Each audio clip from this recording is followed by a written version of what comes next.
Setiap manusia mempunyai mimpi untuk menjadi sukses. Apa impian sukses Anda? Mimpi terbesar saya itu saya sekarang ingin punya sebuah pabrik kopi yang masih sedang saya rencanakan. Nah, moga-moga dalam kurun waktu 3 tahun lagi saya bisa mewujudkan mimpi saya itu. Secara jangka panjang sih saya ingin mendirikan suatu panti asuhan. Cuma secara jangka pendek ya pasti semua orang pasti pengen sukses dan kaya. Seperti itu. Saya akan menjadi seorang pakar properti yang bukan hanya di Indonesia yang terhebat, kalau bisa di Asia Pasifik ya. Mary Riana adalah seorang wanita yang telah mewujudkan mimpi besarnya. Ibu waktu itu punya mimpi apa sih? Iya, ketika saya ulang tahun yang ke-20, pada saat itu saya mempunyai satu mimpi. I can be a millionaire. Saya juga bisa mencapai $1 juta saya. Dan mimpi saya pada saat itu adalah sebelum saya ulang tahun yang ke-30, saya harus sudah bisa mempunyai kebebasan finansial. Kisah mimpi $1 juta saya berawal tahun 1998. Jadi tahun 98 itu saya baru aja lulus SMA dan tadinya ingin melanjutkan pendidikan saya di Universitas di Jakarta. Tapi waktu itu ada kerusuhan 98 ya. Karena orang tua sangat mengkhawatirkan masa depan saya, terutama masa depan pendidikan saya. Maka dari itu saya pun diterbangkan ke Singapura untuk belajar di sana. Walau dengan kondisi yang sangat berat, Mary memilih melanjutkan kuliah di Singapura. Ia pun menjalaninya dengan hutang sebesar $40.000 dari pemerintah Singapura dan terpaksa menjalani hidup dengan $10 setiap harinya. Banyak sekali teknik-teknik pengiritan ya. Kadang-kadang saya nggak makan, karena masih puasa. Membawa bekal ke kuliah, itu cara terefektif bagi saya. Dan bekalnya pun sesuatu yang sangat sederhana, itu hanya sepotong roti tawar. Dan akhirnya ketika semua udah sepi, ya udah saya pergi ke toilet.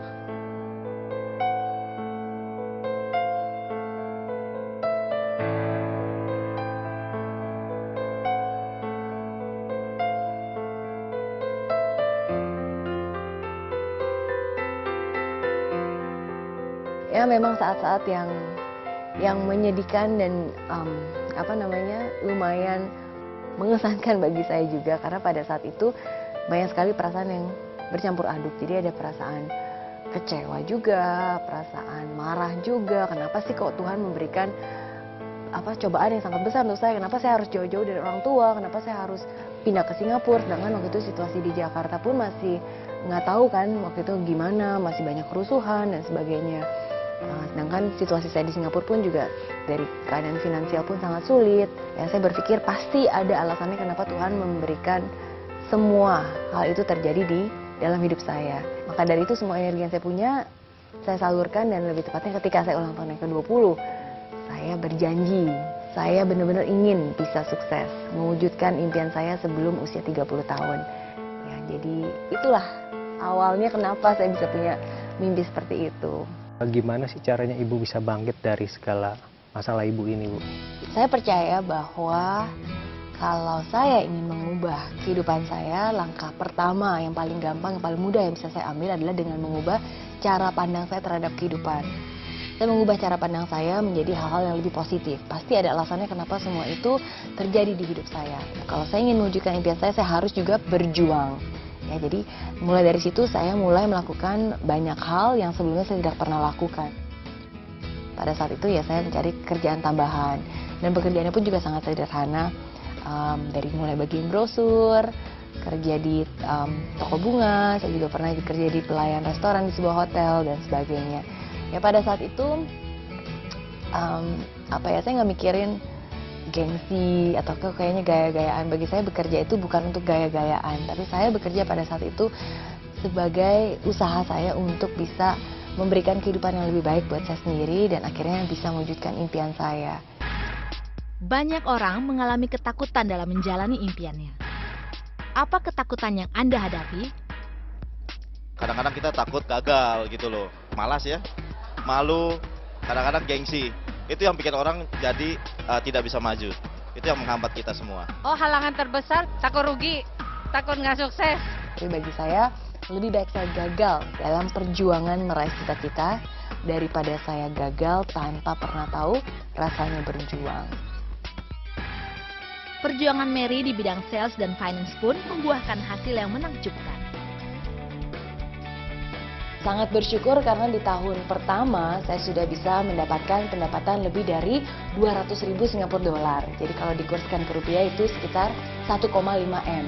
Dan saya bisa bayar hutang-hutang saya dan setelah itu saya bisa mulai nyewa kantor, punya sekretaris dan mengembangkan bisnis saya sendiri sampai sekarang ini.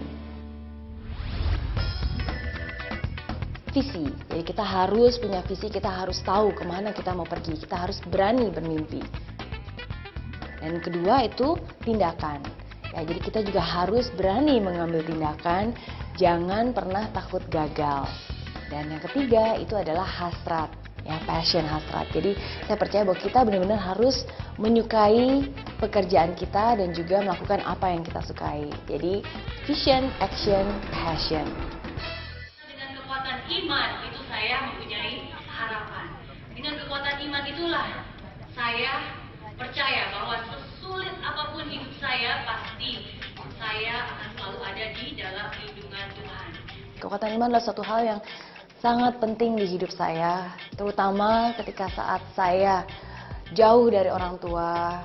Tapi karena saya punya kekuatan iman, saya percaya bahwa saya berada di dalam lindungan Tuhan dan itu memberikan suatu harapan kepada saya bahwa suatu saat nanti pastinya ada arti dari semua ini. Kenapa Tuhan membiarkan semua ini terjadi di dalam hidup saya? Saya selalu ingat pesan Mama yang bilang bahwa serahkanlah semuanya ke tangan Tuhan dan biarlah Dia yang akan membimbingmu langkah demi langkah. Tidak semua langkah sekaligus, tapi langkah demi langkah, dan setiap langkah itu adalah suatu mukjizat. Saat ini kan mimpi 1 juta dolar Ibu sudah terwujud nih. Apa yang akan Ibu lakukan? Saya percaya bahwa kesuksesan seseorang itu dinilai dari berapa besar dampak positif yang bisa dia beri kepada orang-orang di sekitarnya. Nah, maka dari itu ketika saya umur 30 tahun, tahun lalu, saya juga punya mimpi yang baru. Saya ingin bisa memberikan dampak positif kepada 1 juta orang, terutama di Asia dan terutama di negara saya sendiri, Indonesia. Jadi itulah mimpi 1 juta dolar saya yang sekarang. Sampai hari ini saya sangat bersyukur karena melalui seminar saya, melalui buku-buku saya sudah bisa memberikan dampak positif kepada ratusan ribuan orang. Nah, saya tidak hanya mau berhenti di situ saja. Mimpi terbesar saya adalah suatu saat nanti kalau saya bisa memberikan dampak positif kepada orang banyak, jutaan orang lewat TV show saya sendiri. Ya, karena itulah cita-cita saya. Karena saya yakin, apalagi di Indonesia sekarang, dampak pengaruh yang paling besar itu masih lewat pertelevisian. Semoga lewat karya-karya saya selanjutnya, saya bisa memberikan lebih banyak dampak positif ke lebih banyak orang. Satu kata yang saya boleh sampaikan, Mary Riana sangat luar biasa, sangat energik, dan selalu impiannya dia ubah menjadi kenyataan. Apalagi tadi setelah diyakinkan oleh Bu Mary Riana, ya, kita pasti bisa dan kita yakin kita pasti bisa. Bu Mary buat saya inspiratif sekali karena dia seorang wanita tapi dia berjuang dan sampai akhirnya mimpinya itu menjadi kenyataan. Kalau saya saja bisa, saya yakin dengan doa dan dengan usaha, Anda pun bisa mewujudkan mimpi 1 juta dolar Anda.